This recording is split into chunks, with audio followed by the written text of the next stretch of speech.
So this is going to be a recording for probably the final time with my kids in the kitchen having their din-dins, making a load of racket so I can hear the background rejection from this, the Soyuz 013 FET, which is a very expensive transformer balanced microphone.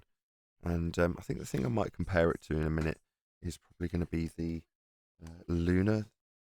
I'll dig that out in a second and just do it handheld. I'll probably do it with a different XLR cable so that this can stay wired up. But this is what I'm trying to achieve, right? I want this mic, now that I'm not sticking it right into the compressors. I did clip the OBS line then. Very irritating. Nevertheless, this is now a reasonably, healthy level. Nowhere near as healthy as the NTG3 ever seems to be. But what I'm trying to achieve from this is this. So I'll pause and we'll go to that. Full on raw dogging this microphone. Much healthier level, but obviously I'm much closer to this microphone now. Maybe I should put a bit of distance between myself and this mic so that it's not exactly... Should I have done anything? I've just left the gain exactly the same as it was. And yeah, this is coming in a little bit. Maybe it's about the same. Peaks are slightly lower, the average is slightly higher. So I can maybe get away with talking a little bit higher, so we're coming in at -30 maybe. Yeah, that's about right. In any way, this is what I'm trying to achieve. I want this mic up here, the 013 FET, to sound like a large diaphragm condenser that's trying to replicate a U67. So that's probably not the best thing to try and achieve, but nevertheless, the fact that this has got an absolutely enormous diaphragm, if I can twist it in the light, you can probably just about see, maybe not, but there's a very large diaphragm in this particular microphone, and it's very nice sounding when you get a large diaphragm. And what I want to do is hopefully have some of these mics not smashing into the compressors on OBS, and therefore I can do a reasonably fair comparison of what they'll sound with very light processing, i.e. it's mostly the mics. So I'll go from this now at the 2-minute mark to the Rode NTG3. Just as a quick palate cleanser, as podcastage would say, I'm going to go back to the Soyuz 013 FET before jumping over to the NTG3. So unlike Nathan from 10 seconds ago, I'm not on the Rode NTG3. This is actually the Soyuz 013 FET again.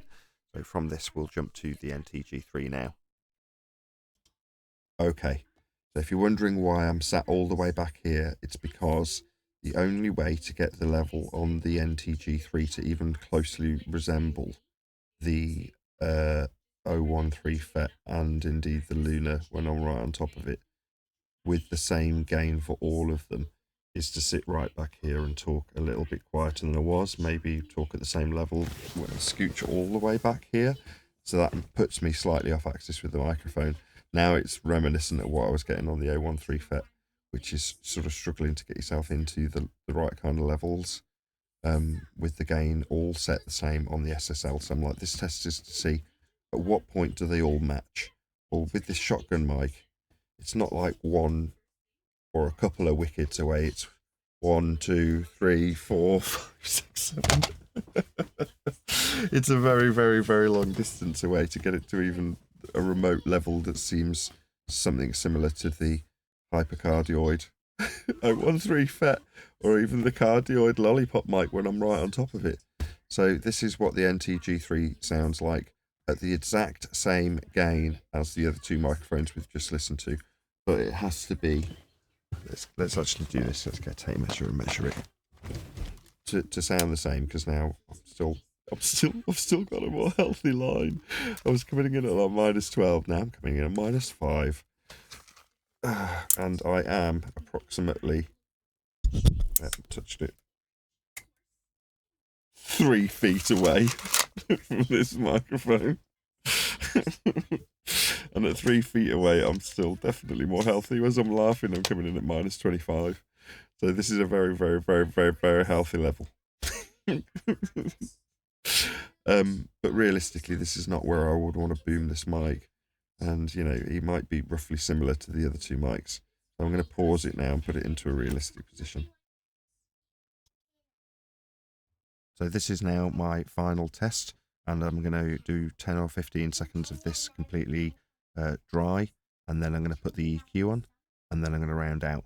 but this is now giving me a roughly similar level to the first 2 tests, which is to say I've now turned the gain down. So the first 3 tests were on the same gain, and all of the mics were coming in at the same level, but it's moving the mic's physical distance, proximity, if you will, to my mouth to achieve the same gain.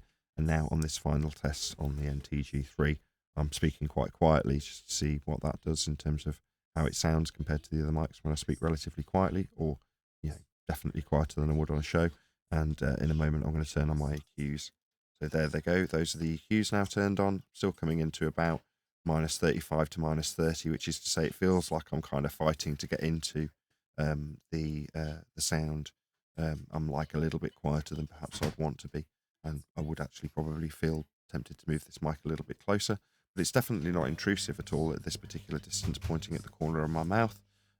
So yeah, but just for the sake of having it in a way that is actually reminiscent of what I'd try and achieve, which is put that at full stretch, get that a little bit higher, maybe there-ish, and then maybe just straighten the mic out so it's not in the lie line of my monitor, because then it's just pointing it at my face and lining up with that. You're wondering why I'm blinking my eyes, seeing where it lines up so I can remember for the next time what to do. So that's not interfering with my monitor. It doesn't feel like it's in my way, especially if I sit back.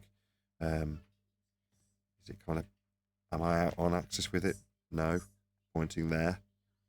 But that's fine, because when I sit up or sit past it, I'm going to be right on top of it, so I'm going to get quite a lot of proximity effect. But it still looks like I'm slightly past it, therefore fighting for gain. And the only place that gives me the perfect amount of gain is when I'm actually here.